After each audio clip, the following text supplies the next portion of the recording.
Good evening, everyone. My name is Steve Griffith, and we're here at the Celtic Junction Arts Center Irish Arts Week. This conversation will be about the Abbey Theatre and Irish cultural nationalism. My name is Steve Griffith, as I said. For about 30 years, I was chair on and off of the Gustavus Adolphus College Theatre Department, and I got involved in Irish theatre and Irish drama by way of a brief visit to Ireland. And I realized that so many of the playwrights that I understood to be English playwrights were really actually Irish playwrights. I have to admit that. I'm happy to introduce my co-panelists tonight. Dr. Elizabeth Stack joins us tonight from New York as director of the education program here at Celtic Junction Arts Center. Before joining Celtic Junction, Dr. Stack was executive director of the American Irish Historical Society in New York City. Before that, she was the executive director of the Irish American Heritage Museum in Albany, New York. Before moving to Albany, Dr. Stack taught Irish and Irish American history and was associate director of Fordham University's Institute of Irish Studies, where she completed her PhD writing about Irish and German immigrants in New York at the turn of the 20th century. Michelle Schwantes works internationally as director, playwright, and choreographer, actor, designer, and dramaturg. Her regional credits include the Children's Theatre Company, Walker Arts Center's Out There Performance Series, Jungle Theatre, Minnesota Opera, Stages Theatre, Stepping Stone Theatre, Valley Fair, St. Croix Festival, and the Phipps Center. She's worked in theaters in North Carolina and Alabama, and her touring credits include work with the Boston Repertory Theater, Poetry Alive, the National Theater for Children, and Klein Theater. She's also directed and performed and led artistic workshops and residencies in Saudi Arabia, China, Japan, Peru, Venezuela, Ukraine, Ethiopia, Switzerland, Romania, and the Dominican Republic. Michelle has just started rehearsals on A Night at the Abbey Theatre, an evening of three one-act plays to be presented in June at the Celtic Junction Arts Center here in St. Paul, produced by Out of the Mist Celtic Theatre. So let's get started. We thought we might start with just a brief history of the Abbey Theatre. Uh, we know for sure that the first performance in the building on Lower Abbey Street in Dublin was in late 1904. But the story of the Abbey Theatre really begins as early as 1897 with a conversation between Lady Augusta Gregory, a wealthy widow from the west of Ireland, and poet William Butler Yeats. Gregory was taken by Yeats and his dreams of an Irish national theatre, and the two began plotting a way forward.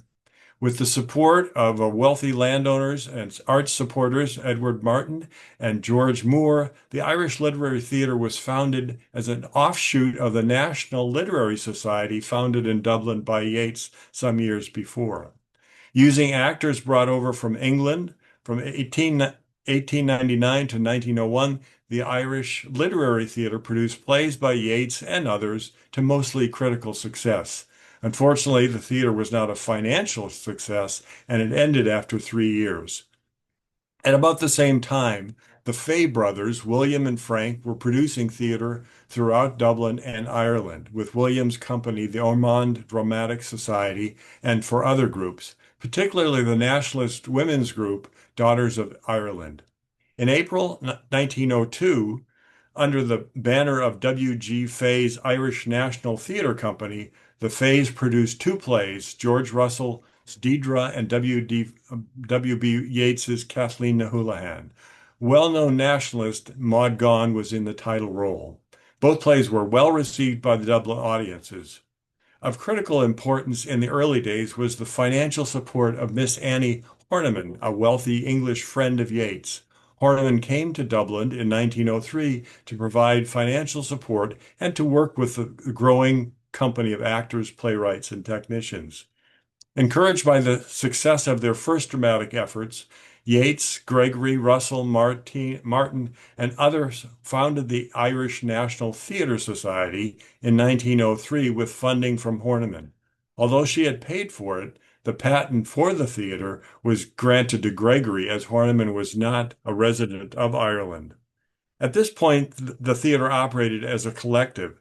with all involved choosing plays, participating as actors and directors, and so forth.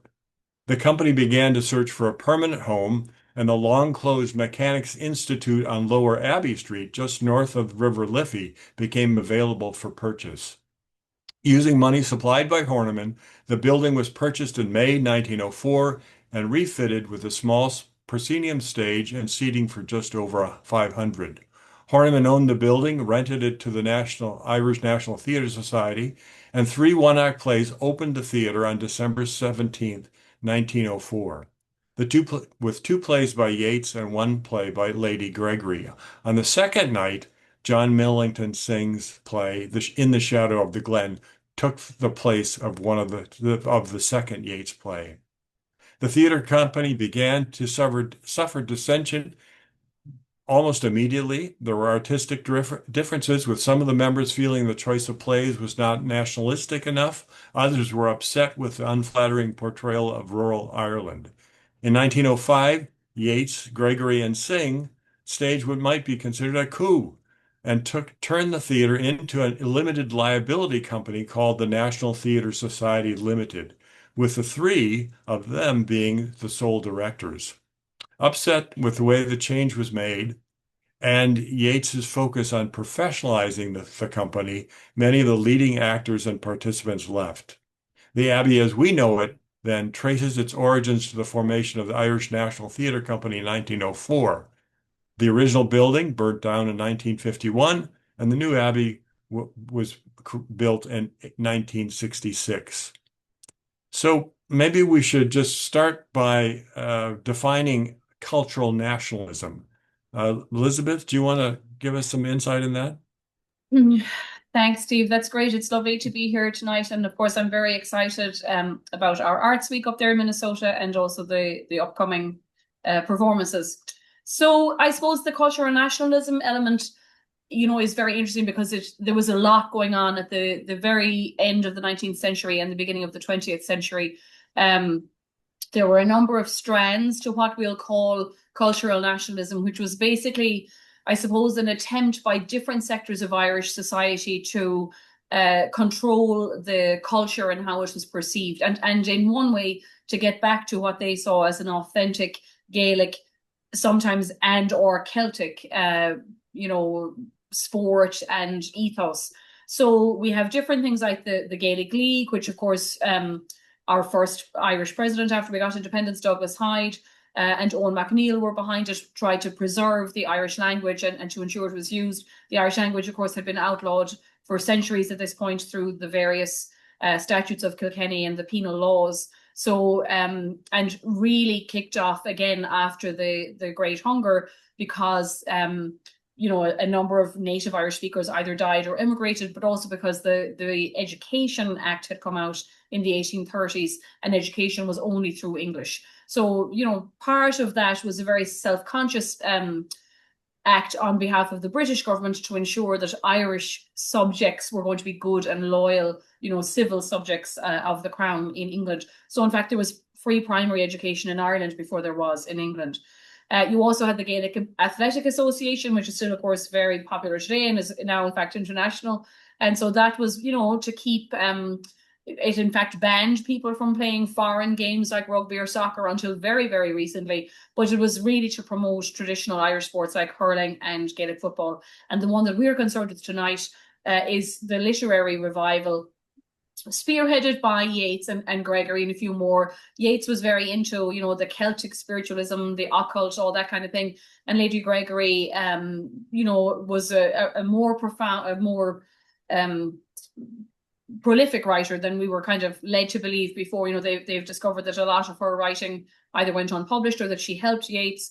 And so this idea of keeping alive the fairy tales of Ireland, the lore of Ireland, but also the idioms, the way we speak, this kind of rural, maybe kind of realism on behalf of people like Synge, but sometimes you could call it to an idealism. And of course, that tends sometimes to morph into a stereotype, which we'll talk about a little bit later on. So the big thing was to try to show that the Irish culture was a rich national heritage, that it was separate from Britain, that no matter, the 600 years at that time of oppression, hadn't kind of killed it.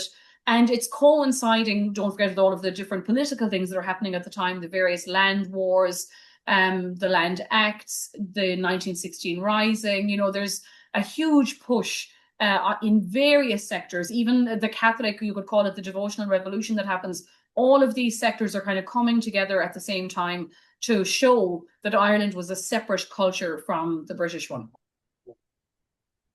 And it really was all of the arts were part of that. Oh, sure, yeah.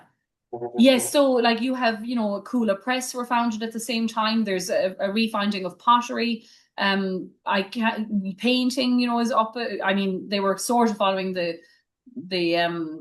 Impressionists, but you have this idea of, all of those traditional arts, weaving, everything, was kind of coming together again, and looking for logos like, we used it on our money later on, like the way the various animals were kind of stylized, the stuff from the Book of Kells, that kind of intricate calligraphy, and symbols like the wolfhound and the harp. All of those symbols became incredibly important at that time.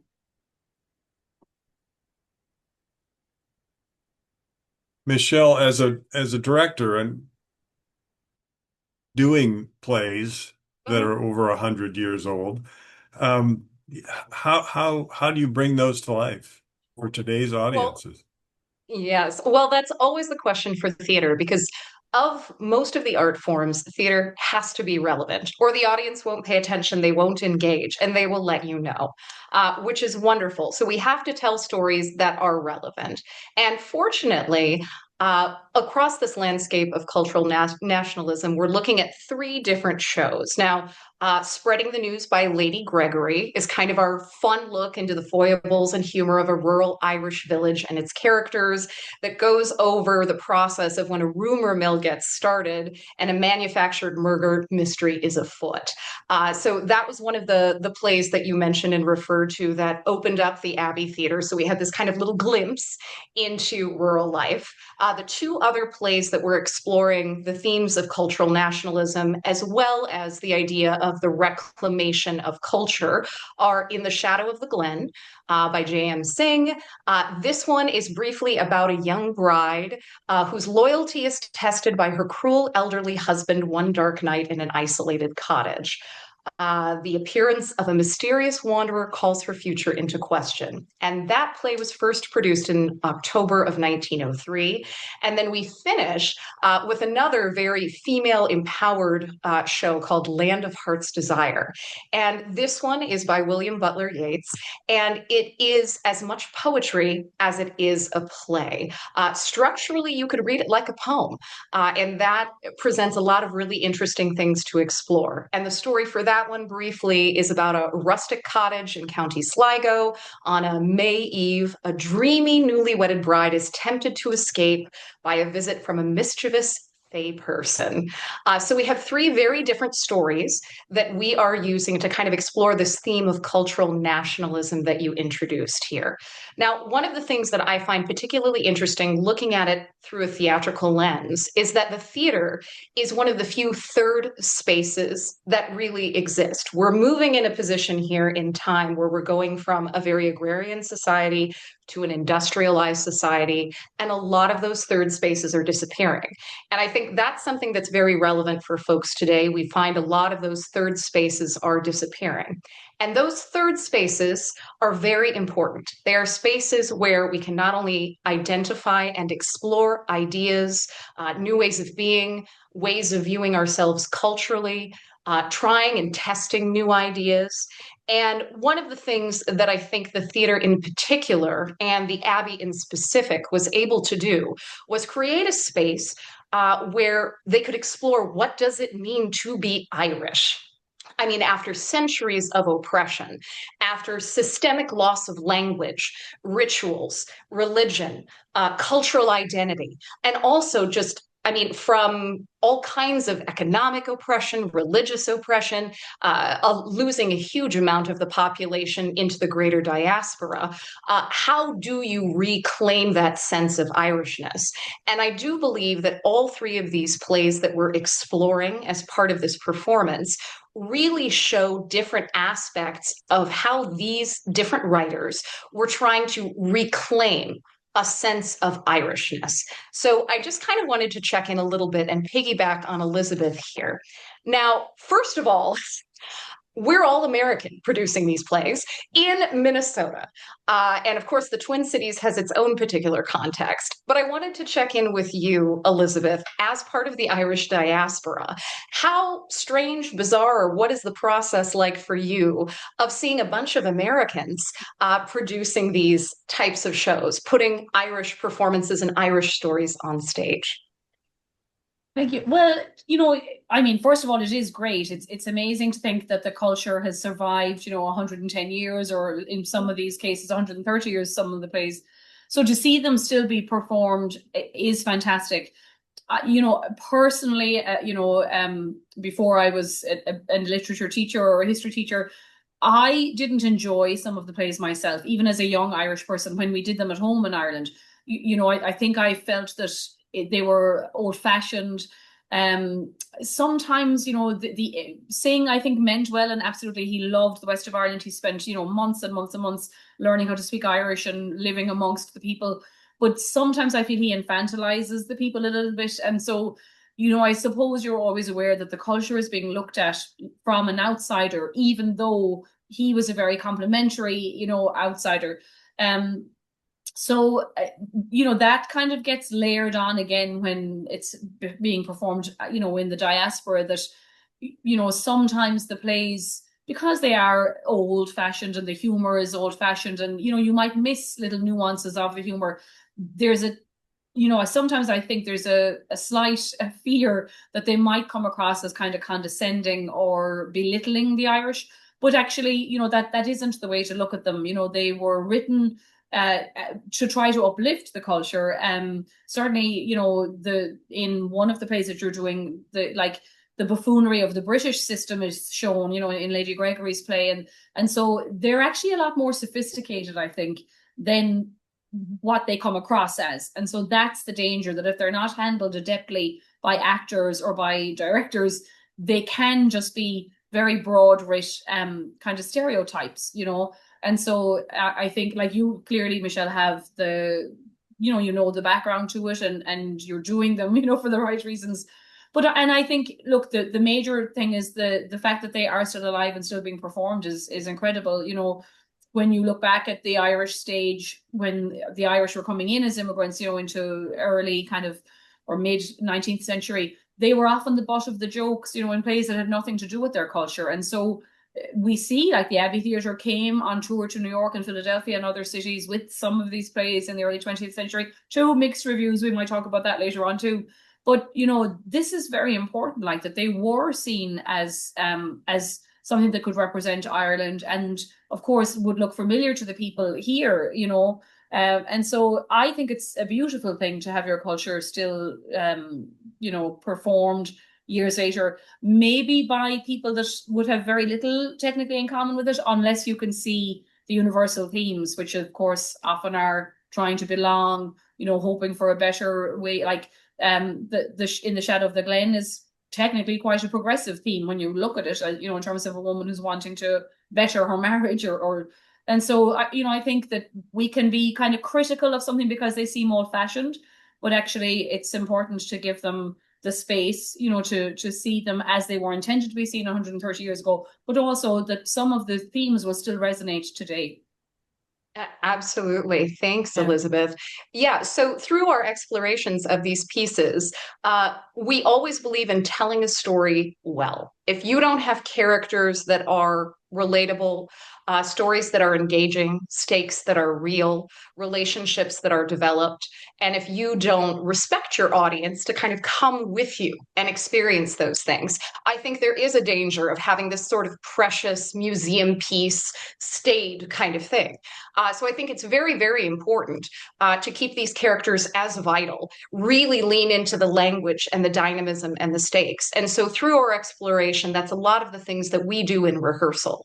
Now, one of the things that I also kind of wanted to chat with you, Elizabeth, about is you mentioned the universal themes, and there certainly are a lot of them.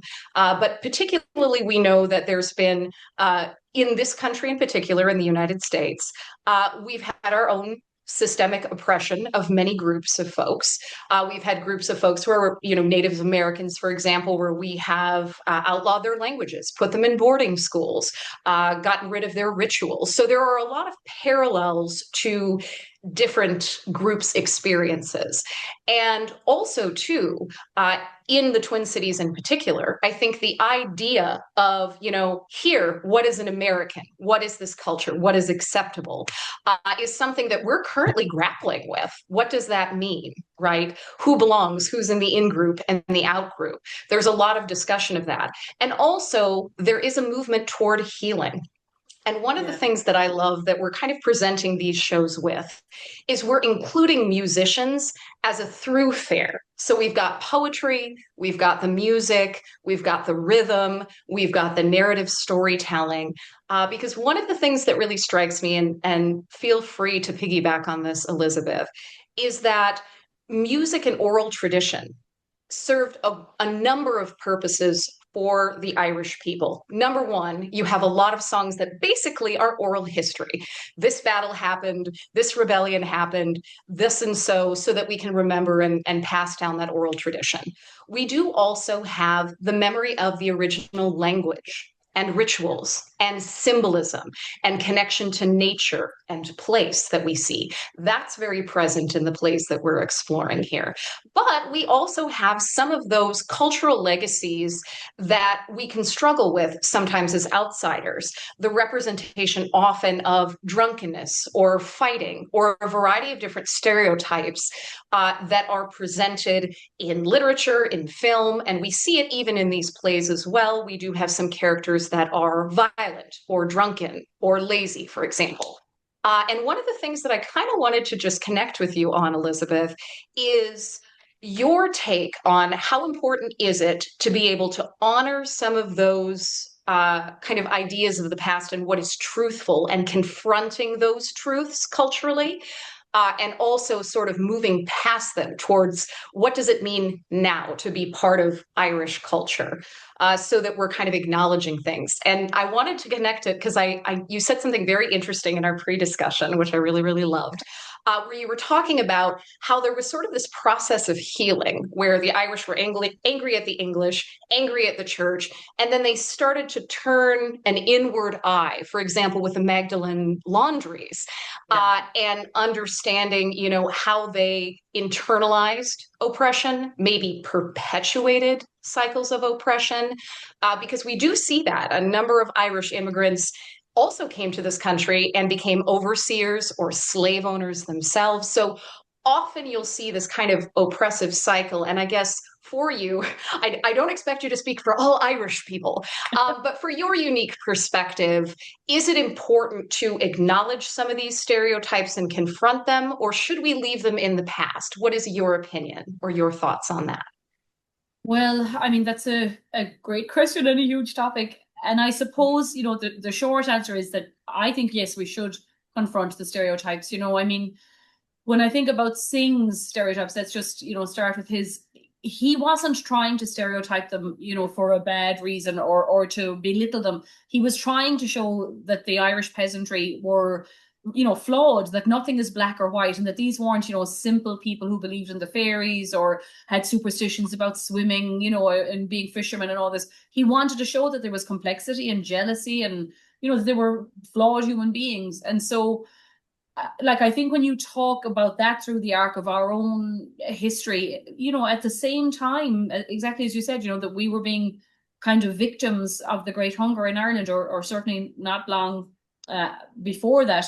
Irish soldiers were involved in the American clearances and the Trail of Tears and all of that. And so, there's a complexity to life. Like when you're an immigrant, you have to get a job, and it's not that they necessarily believed in what they were doing, and I'm sure some of them did. Like we know famously John Mitchell, for instance, who was an amazing freedom fighter at home in Ireland in the 1848 rebellion, and, but came to America and settled in the Confederacy and believed some of what he, was surrounded by there, and his sons fought. I believe he fought, I think, for the Confederacy. And so there's an issue with, trying to kind of say that all the Irish were perfect. And I think the fact that Martin McDonagh, as recently, as his work, and John B. Keane in the 50s and 60s, even another Listowel playwright, Brian McMahon, used some of the tropes with the Tinkers and things in the Honey Spike, although a little bit more realistically, because they used Shelta or Kent, the language that the itinerants use, the traveling people use themselves.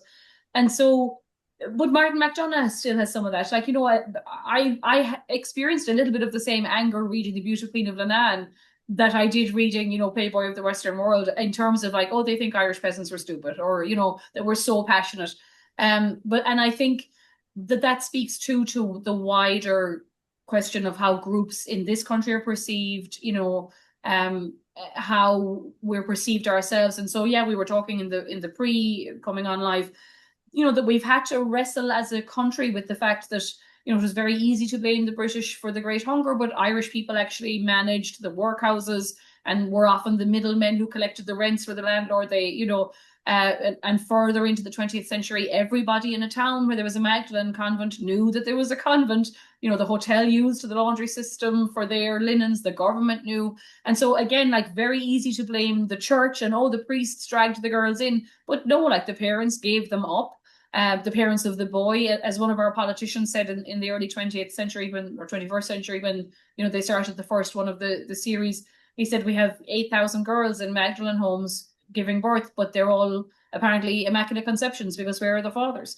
And so, whole swaths of society are allowed to get away with things if we don't examine our role in these stories. And so, I think it's important to be realistic about, us as a people, absolutely, rather than just, these big tropes. Yeah, I think it's also important to remember that these plays were not always accepted at the Abbey in the time that they were written. The Synge plays caused riots. Later on, the O'Casey plays caused riots. People didn't necessarily, enjoy Yeats's plays. They were hard to understand. They were lyrical. The mythology wasn't, widely known. And so it was the same struggles. Who are we as Irish? What is our heritage? What are our myths and cultural visuals? It was all coming together. They were struggling with it as you're struggling with it, or that we all struggle with it in some way. Yeah. Yeah, and like, again, even in their own time, as you mentioned, Steve, it's that, the rural versus urban, the elite versus the popular kind of, or the, the people rioted because of the word shift, and what does that say about that audience? That they can't even kind of handle the mention of the shift, or whether she was visually stripping off on stage or not, and later on too with O'Casey, like, that how dare we criticize the leaders of the 1916 Rising, when in fact, the 1916 Rising had been called off the day before, went ahead anyway, like, there was you should be allowed to criticize your leaders, in a free society. And so this idea that not even 5 years into our own independence, we were lionizing, members of a 10-year-old, failed rebellion so much that we would rebel at a theatre, is kind of, that's chastening, and I always think the irony of the whole thing with the Abbey, of course, is that for instance, John B. Keane's play, was turned down by the Abbey originally, and then he won a national playwriting competition with an amateur group that performed it from the Listowel, and the prize was to perform the play on the Abbey. So, and even though it's a very rural play, there's a tinker, kind of chorus feature like there is in one of your plays, and it's talking about forced marriage. We've got the Gambine, that older guy, like, who's kind of wanting to marry the girl. Very, very rural, and Dublin, rejected it because they thought it wasn't applicable, like, in 1950s Ireland. And of course, it very much was still part of life in the countryside. And the irony is, he goes on to win a Gratham Award from the Abbey in the 1990s, and his productions are still put on today in the Gaiety and the Olympia. And so, yeah, I think it's a certain level of maturity, I guess, that a society has to have to be able to look at itself, warts and all. And we don't always have that at the time we need to have it, Right. Well, I'm also glad that you mentioned Elizabeth and also Steve as well, talking about the audience response to these things. So not only did we have artists trying to create and weave a cultural narrative and sort of reclaim a sense of a unified people, a unified culture, and sort of heal from all of those various wounds, and also kind of some of the internalized oppression that they've experienced. But theater, I find in my practice, is very unique in that people can watch all kinds of violence on film or television. But when they sit in a theater and they're breathing the same air as the actors and they see it on stage, whether it's an act of violence or cruelty, it hits them differently. It is something that has this quality of heightened realism and sort of this shared sense of experience and vulnerability that allows us to tell stories in a way that reach people very uniquely and sort of in this ancient way. Telling stories to one another around a campfire is kind of the oldest way that we communicated information.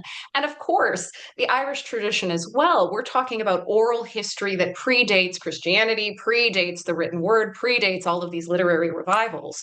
So it's this very primal urge to connect with other human beings and tell stories. And I think because it is so primal, people do react more strongly. That's why we have riots and responses and critics, and people do get quite upset, agitated, maybe even called to action by going to a play. And I think it's very, very important, more important even now, to be able to tell these stories in a third space because we have the ability to be able to work as a community there. We are all a community, whether it's the actors and the audience in that moment experiencing that story together. And that is a very powerful community building tactic. It allows us to express ideas, maybe uncomfortable notions, push ourselves into the realm of what could be, and explore kind of concepts of self that we really don't get to in a lot of other art forms. So that's one of the things that I particularly love about being able to explore these pieces. That being said, I noticed that you mentioned it and I appreciate it. You talked a little bit about some of these mythic figures that appear again and again. And in one of our shows, we have a tramp who is very much this outsider. And functionally, in the way it's structured, it's similar to how Shakespeare uses his fools. It's kind of a truth teller, someone who is an observer and not really part of society. They kind of exist on the outskirts. Could you tell me a little bit more about kind of your work and your study with some of these external figures that are sort of outsiders, wanderers, tramps, mythic figures? Well, it's very interesting because that figure, I think, alone in Irish literature has changed so much, like in the 20th century, and it's because, of course, they're based on a real people, like a minority of the population in Ireland, and so in the early days, the tinker or the traveler was an archetypal outsider, really. You could argue that Synge and all those kind of thought they were almost an authentic Irishman, like, pre-Celtic, sort of above and beyond or outside anyway of like peasantry normalcy. And so he would have rebelled against the Catholic Church as well as, settled society.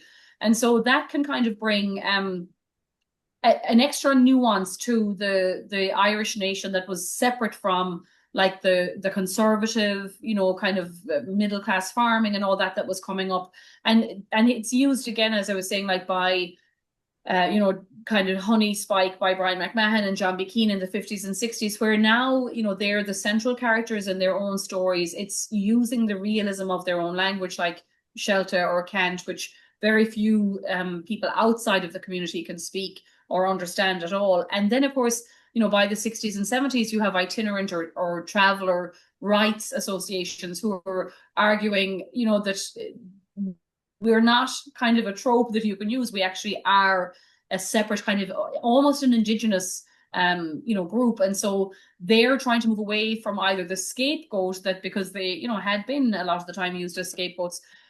I think my favorite depiction kind of in one way of them as a mythic figure almost is in Synge, because they're almost like a Greek chorus. They're very, very moral in that play. They're outsiders. They travel the country. They have this amazing speech about money and how 20th century Ireland is changing, the greed that's kind of being fomented in the land, you know, around the rise of the middle class. And, you know, when you think about the 40s and 50s in Ireland, there was a level of poverty, of course, after World War II, because the emergency, as we called it, lasted a lot longer. But you're starting to come into the era of T.K. Whitaker and this kind of massive economic boom. And so he uses them in particular to talk about the changes, which may not have had hit a small town in County Kerry yet. And then, of course, you know, the big thing that they comment on is what's happening in that community where this young girl is being forced to marry, you know, an older man, and so for money. And so they are kind of the moral voice. They appear maybe uncivilized and coarse, but actually, you know, the fact that they're commenting about the morals of what's going on shows that, in fact, maybe the civilized people are not the ones who are living in the village, you know. So I think that's very important. And then, you know, now, of course, we've got plays and films and fantastic work coming out of the Travelers Society, you know, speaking for themselves.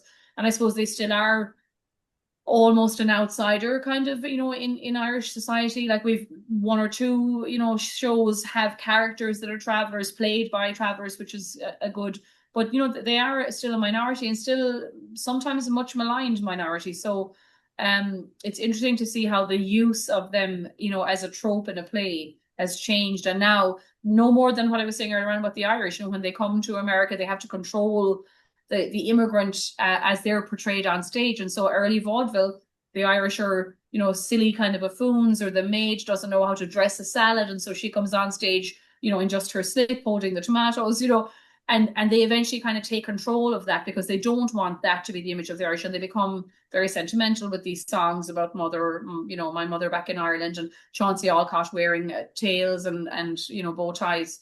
And so yeah, I think that's kind of the evolution of that.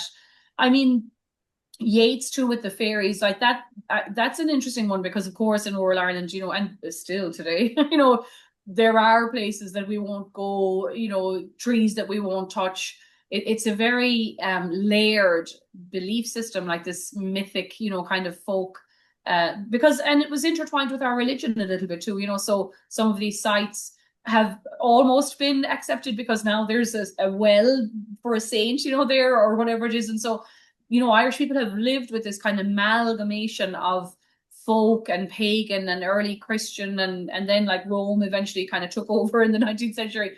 But, you know, I think those, sorry, there's sirens here in New York, those tropes that Yeats writes about, you know, are very, very important and a deeply held part of our belief, you know, system.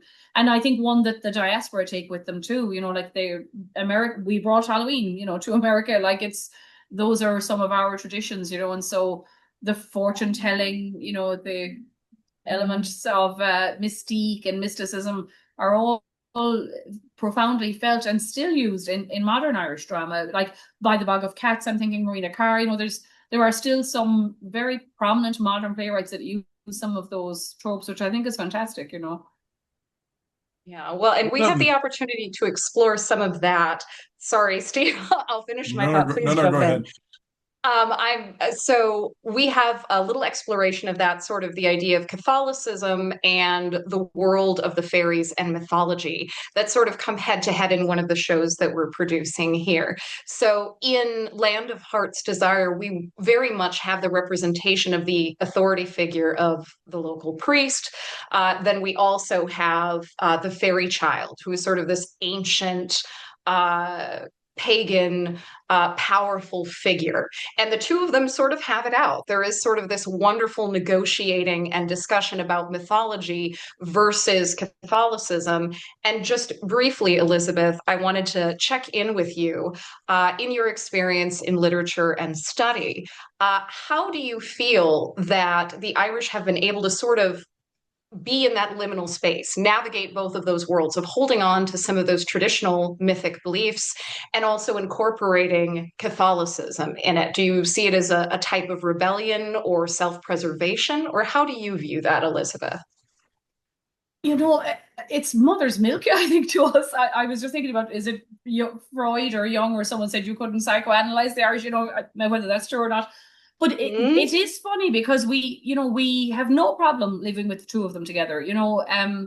Now it probably is because, in fairness, the penal laws stopped the Catholicism in its tracks, quite early. So although we were the land of saints and scholars, and there was, we Christianized the rest of Europe practically, and if you believe the book How the Irish Saved Civilization, we had all of those, the monks and the repository of learning, and so we had a very strong Catholic basis, of course, in the early medieval period. But then certainly like from the 1600s on with the Reformation in England, the churches were being the monasteries being dissolved and all of that, and no education in Ireland. Priests couldn't be sent abroad to be educated. So for those kind of 200 or 300 years between the 16, we'll say, and the late or certainly the era of the famine, we're not catechized very well. So we have a massive memory of the church.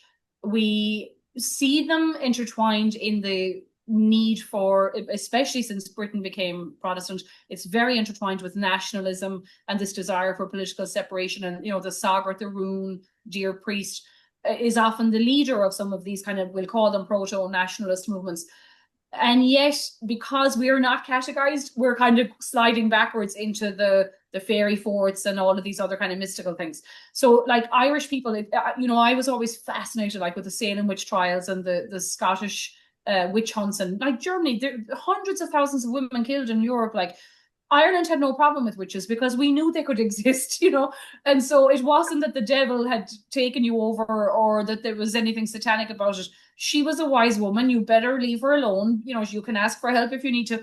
But we were perfectly able to coexist, having mass rocks on the run from the British and knowing that there was a wise woman in the village, And so I kind of love that about us, actually, that, we can chew gum and walk, So, and it's kind of the same today. Like, I mean, obviously we've gone through the reverse of a devotional revolution now. And I was going to say that after the famine and when all of those, we get penal Catholic emancipation in the 1830s, there is like a major push for the devotional revolution. And of course, in early 20th century, between De Valera and what's his name, the bishop that passed everything, 20th century Ireland like is overrun with Catholics, and the church really do dominate, as we see, with things like the Magdalene homes and stuff. And so when all of those stories broke in the 1990s and the paedophile, like 1 in 4 Irish people have been either sexually or physically abused, in a home or a school. Or so now we're kind of gone backwards again to where the church has lost its power, although we still habit-wise and cultural-wise would call ourselves Catholic, but there's a huge yen in people because we are a kind of a spiritual, I think, people. And so we're kind of back to that 1800s, where we have a little bit of both coexisting, that we don't necessarily believe in the institution of the church anymore, but we do believe in God. And, we like our traditions and our rituals. Like everybody, my sisters are married in the church. We bury our people in the church, even though we might be going to mass on Sunday, And so it's an interesting traditional cultural thing, I think, that happens. But, people are just as into, as I say, like I'm from rural Kerry. I absolutely know people who May Eve is a big one, and you'll all do it this year in May. You have to make sure like that there's no eggs, for instance, hidden in your house, because as the egg rots, your luck will turn. You have to be very careful on the last day of April coming into which is tomorrow. So I'm glad I said this. You have to, bless all the entrances to your home, because May Eve is almost as powerful as Halloween, in terms of spirits coming in and out. And so, it's interesting that we hold that as close today as we did 100 years ago. I'm going to take us back a little bit. I'm so sorry, Steve. Yes, please. No. A great discussion. Fascinating. The Abbey Theatre was to be the national theatre of Ireland. It was from the very beginning. The important thing was to be the national theatre. Is that possible? Does the United States have a national theatre? Can we have a national theatre? Can any country have a national theatre that represents the entire theatre or the entire culture? Yeah, that's interesting. I mean, it's certainly a little bit more possible in Ireland with our smaller population. I would imagine, I suppose, Steve, I often talk to Americans of a certain age who and I mean diaspora Americans, or second or third generation Irish. But I think anyone really kind of born around World War II or after it, a lot of people tell me, my parents said we were just American. But, so like today where most people would say, oh, I'm Italian American or I'm Irish, there was a kind of a time there, maybe the 30s through the 50s or 60s. And I don't know if it was because World War II was kind of a clear, we're the good guys, we're fighting the bad guys in Europe. And of course, some of those people had deep ties to the bad guys in Europe. And so it was in their interest to maybe whitewash those out, as they had to do in World War One, too, don't forget. But, and then like the GI Bill promotes this kind of middle class rise. So there might have been a time in the 40s and 50s when a lot more of America would have identified similarly with each other, even though they were German or Polish or Irish, Now, notice I'm talking all about European. And so this is where it gets messy, because then we're leaving out Indigenous voices, we're leaving out voices of colour. And so I suppose in a country with brushstrokes this broad, you couldn't have one national theatre really, because we all are immigrants, coming in after the Indigenous. And the enslaved people are not immigrants because they didn't choose to come here. So that's a different experience again. And so you've got three experiences that are kind of central to the founding of this country, and one of them can't speak for the other, and even in Ireland, we were talking about the rights at at the Abbey Theatre. There were Irish nationalists who knew, Yeats and Lady Gregory, and thought they were snobs, and how dare they, coming, like Lady Gregory's husband was the guy who put the article in the Poor Law about giving up your quarter acre of land if you wanted to go into the workhouse during the famine. Like, who is she to say that what is Irish and to build a national Irish theatre? She's from the landlord pass. I'm not saying that I agree with that, but so even then there wasn't consensus on who could say what it was to be Irish, and we, if we talk about the Abbey in the 50s, Dublin didn't think that Kerry was representative of what it meant to be Irish, so it's a tough one, it is a tough one. And I'm not sure that we want a national theatre, because it seems to me you would be stifling certain voices. I'm Absolutely. looking at cultures where there is a national theatre, and do we agree that that's the the ultimate of culture? Yeah. Absolutely. Well, go ahead, Steve. I just want to jump in here and say that if anyone out there has a question for us, we're going to be moving to the question time in just a few minutes. So you can use the question Q&A function on the screen to put those questions in, and we'll try to get to them. Go ahead. The Guthrie Theatre here was going to be great. Yeah, no, I was just going to say there was an attempt and a very strong idea with Sir Tyrone Guthrie, that the nation's theatre. And one of the things that's kind of sad about the state of the arts in the United States is that it leans very heavily toward private funding, the commercial and grants. You don't have as much push for national funding. A lot of the artists are, I know, for example, I was very proud of Ireland when they passed a universal basic income for artists, which really not only shows that the government is acknowledging the importance of arts and culture, but allowing for innovation. When those artists have the time to be able to create and explore and expand, when a nation chooses to invest in its artists that way, you really do get exceptional work. But again, I think having a national theater means that this is the singular voice, this is the gatekeeping, this is what's acceptable. And every single time we've seen that in the art world, whenever there has been an exhibition or a gallery or a particular school of art, there's always artists who rebel against that and have their own exhibition, or, and I think that's sort of wonderful. I think it should be that the nation does value arts and the artists, and in that invests financially and also in time and encouragement in cultivating theatrical audiences, opera audiences, musical audiences, all of that, and also incorporates it into education as well. But I don't think we can have one singular national theater, and I don't think we should either. I think it's very important that we are expansive in our view in the arts, that we can explore different avenues. We fund different types of theater and artistic expression. And that kind of cross-pollination is what creates the most interesting works. Otherwise, we get very staid and kind of it becomes that, museum pieces, where people clap politely at the end and then it immediately falls out of their head. And to me, that's the worst kind of death there can be. I love when people have to talk about it or have a verbal reaction, or they've got to have a glass of wine or coffee and talk to someone about it. I think as artists, that's when we've done our job, is that we generate more questions than answers. We generate the conversation. And that's really just the starting point. So I love that. I love being able to kind of find that expansive view. But I had a couple of pick your brain questions. Again, taking advantage of your Irishness. Number one of the things that we find a lot in Irish literature, television, actually, Father Ted is one of my favorite shows ever, is dark humor and sort of this kind of not only just banter in interaction with one another, but also sort of the taking down of authority figures, whether it's priests or police or governmental figures.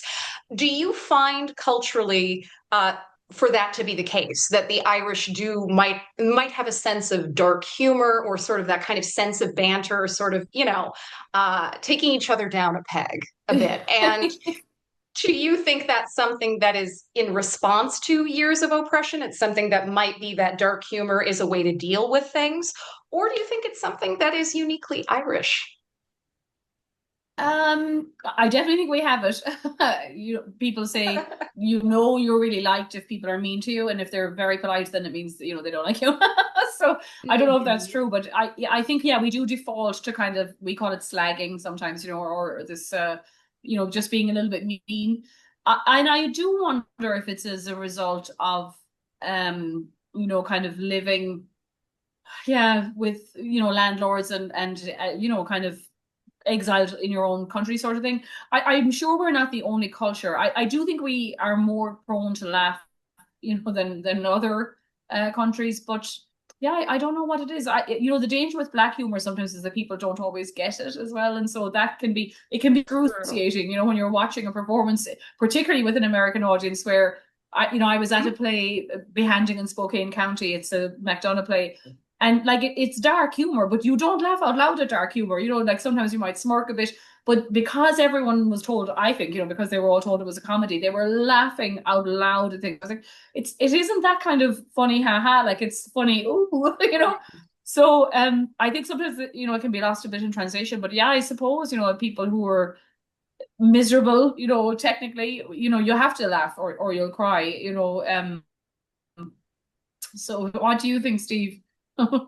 With the humor. It's interesting. I do think that there's this sort of ability to have this dark humor, the sort of, and I agree that it comes from the sort of the desperation that's been part of the culture in so many ways.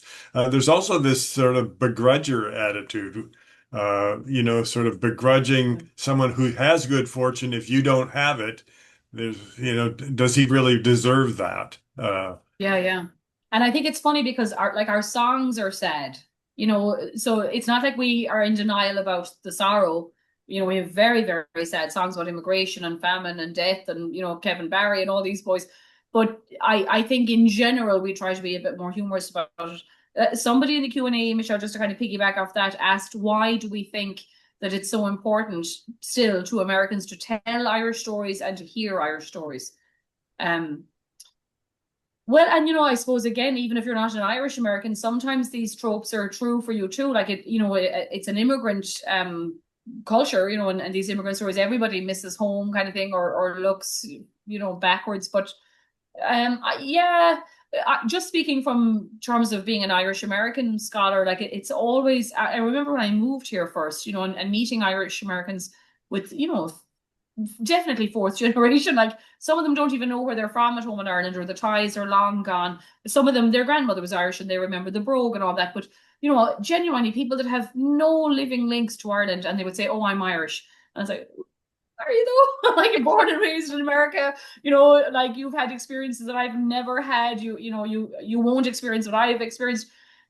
So it is the desire, I think, to belong, you know, and to know where you come from. And so, as Michelle said earlier on, like sitting around a campfire telling stories is one of the earliest things that all cultures do, you know.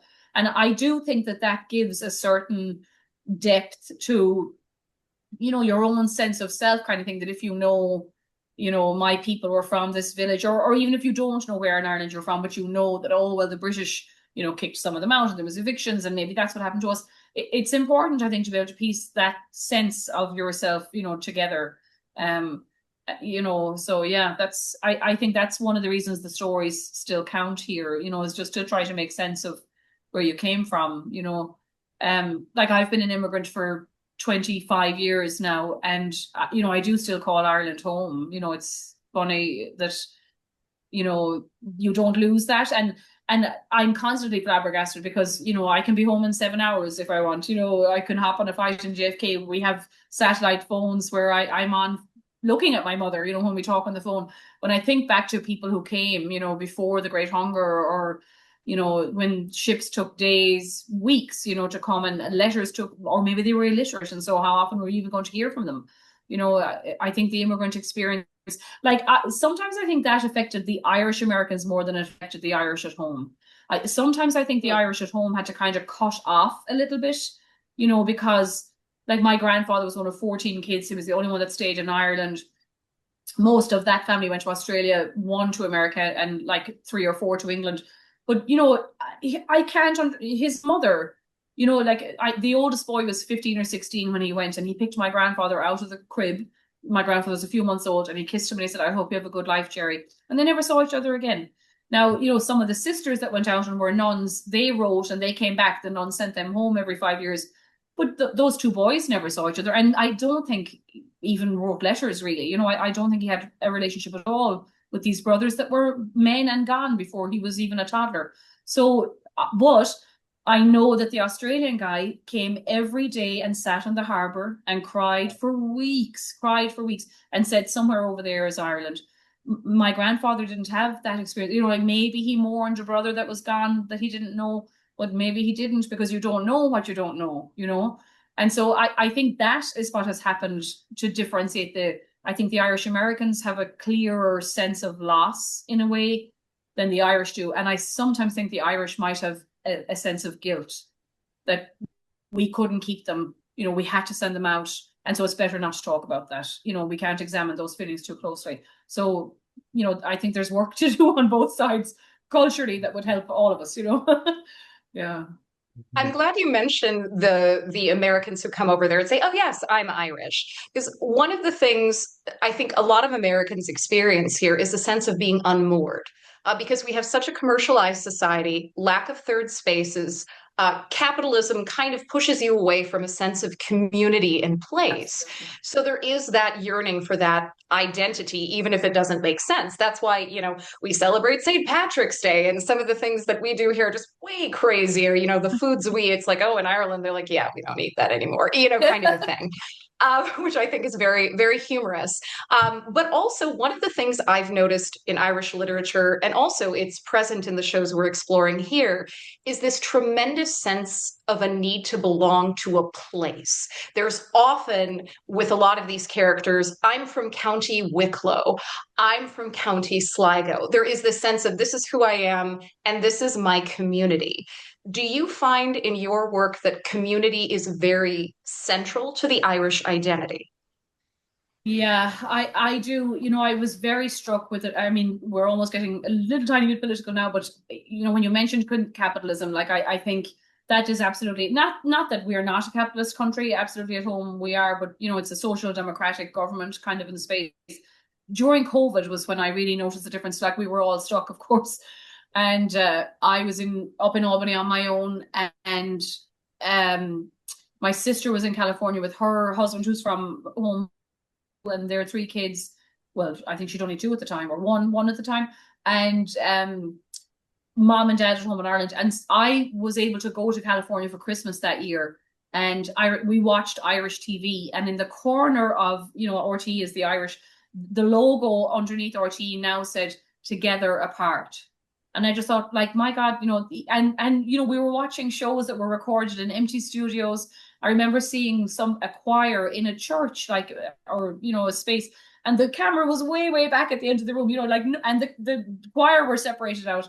But, I just thought, wow, we're so good at still being communal, at this point. And there was a term that was used all the time by Irish centres here in America called mehel, which meant like everyone would come together, and it's how small little farming communities survive. Like, everyone will go to your farm tomorrow to cut your turf, and they will all come to mine the day after, because we don't have enough labor, to go around. And so you have to share these big, or if there's machinery, like, we share the machinery. So the mehel, like, is this kind of communal job, that happens. And so I do think that that's very important. Like, certainly as an immigration historian, a lot of the people who were coming over right until independence, and maybe even a little bit afterwards, were not from Ireland. They were from Kerry, or maybe they were from the Stole in Kerry, and even now, like, I would say, I'm from Kerry, it's North Kerry, we try to differentiate, we're not Killarney, and so there is a very strong sense of place, absolutely, in you. And I think, that might be, as you say, because we're aware of, the years of evictions and takeovers, and the years of people leaving. Like, there are abandoned homes in Ireland, like, where the older people would know, who used to live there. Or, I mean, my father is constantly going through our own little store, because there's massive rural depopulation, still today. And every now and then Dad will, walk down William Street and say, that used to be the shop, this used to be the shop. We've lost how many, like 40 bars have been closed, and so it's all very, the change, is monitored all the time in Ireland, and that's not that they're anti-progress, but they're keeping an eye on what we're missing and what we've lost, So we do have one or two questions. I'll just quickly call them out. Can you explain the term third space? Michelle, you mentioned the third space, so that might be a good one for you. Absolutely. And so we have work, we have home, and then often there used to be third spaces, whether that was the market square, the town square, whether that might be a church community or an artistic community, essentially a space where we belong, where we can discuss, interact with our neighbors, really participate in the acts of community. And when things become more and more commercialized, you have to pay to be in a restaurant, you have to pay to be in a coffee shop.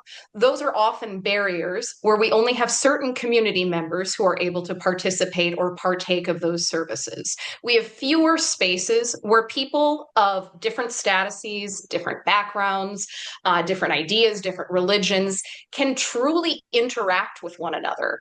In a society where we're kind of isolated, we don't have these multi-generational homes anymore, where we've got the grandparents taking care of the grandchildren, or, as you mentioned, Elizabeth, neighbors kind of taking care of neighbors in these smaller villages and communities where everybody, yes, they know each other's business, but they also make sure that everybody is fed. There is a communal sense of care.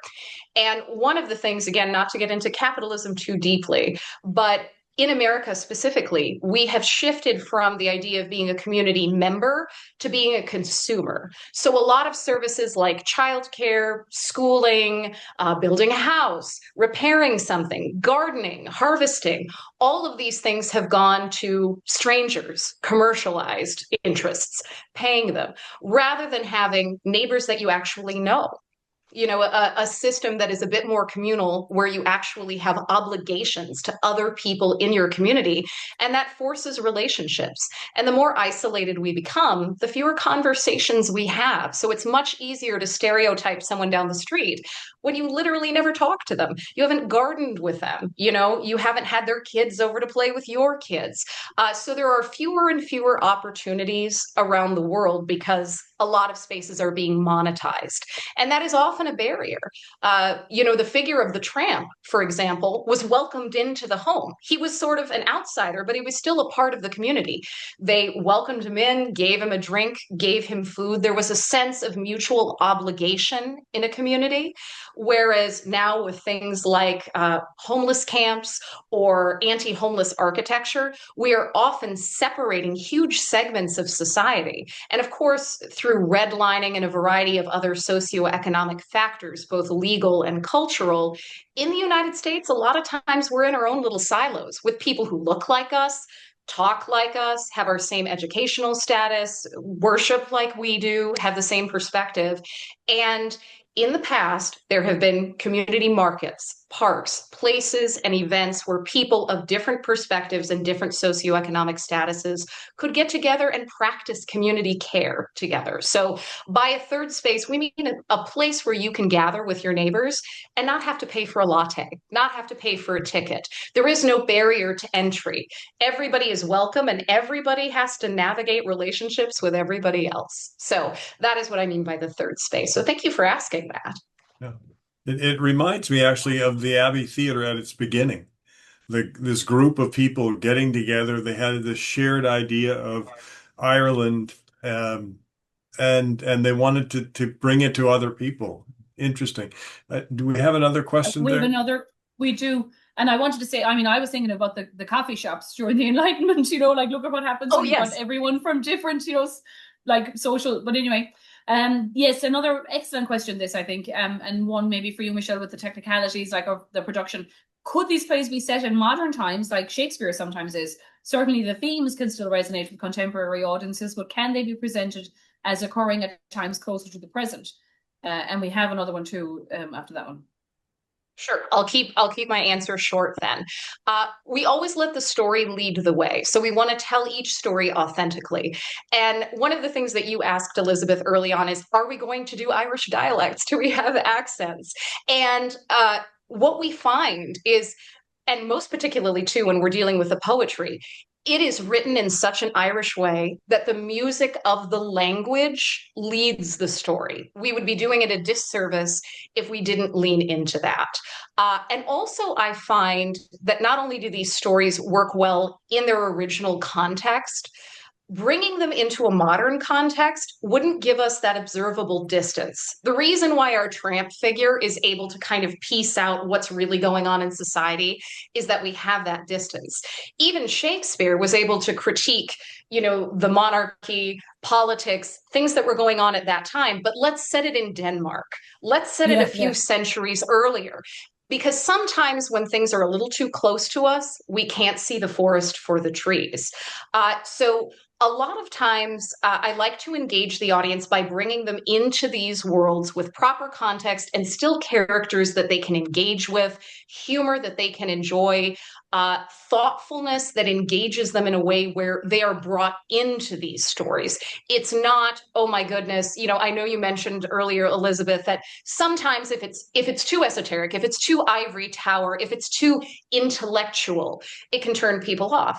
And I think then that's not good theater. Good theater meets people where they are, and it engages the audience, respects its audience to be able to be that observer. So for these shows, I think they would lose some of that authenticity, the quality of the language, and also kind of the quality of the relationship dynamics if we were to put those in a modern context. But there are some plays that are a bit more universal and that can actually benefit and are more interesting if you kind of explore them in different ways. But that being said, there's 100 different ways to do a play right. And I always love when I revisit a show from a different director, I'm like, oh, that's fascinating. I see there's something new there. So I think there is value in being able to kind of play with that. But we're honoring the time and place of these pieces so that we can have that window and that distance into these worlds. And I think you'll see that there are some parallels with these characters' lives and also with what we're going through today. Yeah. One of the attendees I was thinking of the quote and I said it and I must have sparked it in the person. He said, the great Gaels of Ireland are the men that God made mad, for all their wars are merry and all their songs are sad. So I knew I'd heard something like that before. And then a very interesting one too, and Steve, you might be able to chime in with this one because you did the context and the history for us. Did the riots in reaction to the two plays that we had mentioned earlier, O'Casey and Synge, change the writer's approach to the writing and storytelling in subsequent plays? Well, poor O'Casey. I mean, I love O'Casey. Yeah, I would say probably not, actually. Synge died so young and he had so few opportunities. He only wrote just a handful of plays, really. And O'Casey certainly wasn't going to change his writing for because of any riots that happened to happen in the theater. If anything, he would back off and go somewhere else, and that's what he ended up doing with the Abbey when they rejected the silver tassie. So yeah. No, and I think that's good. You have to have kind of artistic integrity, I think, and stick with it. Yeah, Synge is very tragic, actually. And I forget who he was married to. Wasn't there a story there too about the wife? There was some tragedy. Oh, I think she was a famous actress or was about to be a famous, and her sister became famous. But yeah, there was. Yes, yeah, no, Yeah, that's right. I'm That's forgetting right. who I'm talking about, but yeah. It was, I think, the Allgood sisters. We're coming up to Yeah, the end yeah, of the yeah. time. Any final thoughts? Did the Abbey accomplish its goal? Did Yeats and Gregory and Synge accomplish their goal? Oh God, I think they did, and I'm delighted to say they're going strong today. They're looking to refurbish or possibly move. I can never keep up with all the stories.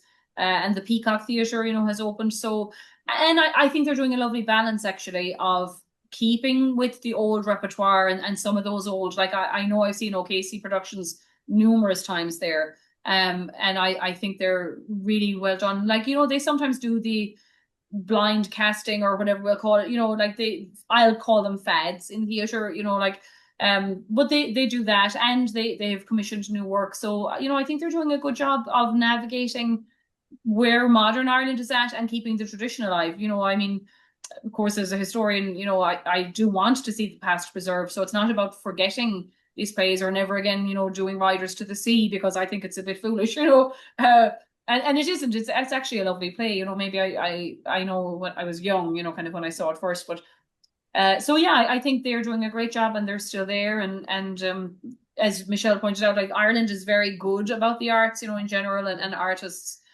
So I'm very glad with, and of course, like it's one of our number one exports, to be honest, our culture, and the reason why people come into the country. So we would be foolish not to mind it, But yeah, it's I think the art scene is alive and well at home in Ireland and still led by the Abbey. So that's great. Michelle, what are the dates of the production? Do you have those at hand? I do have those at hand. So the production is called A Night at the Abbey Theatre, and it performs June 5th, 6th, and 7th.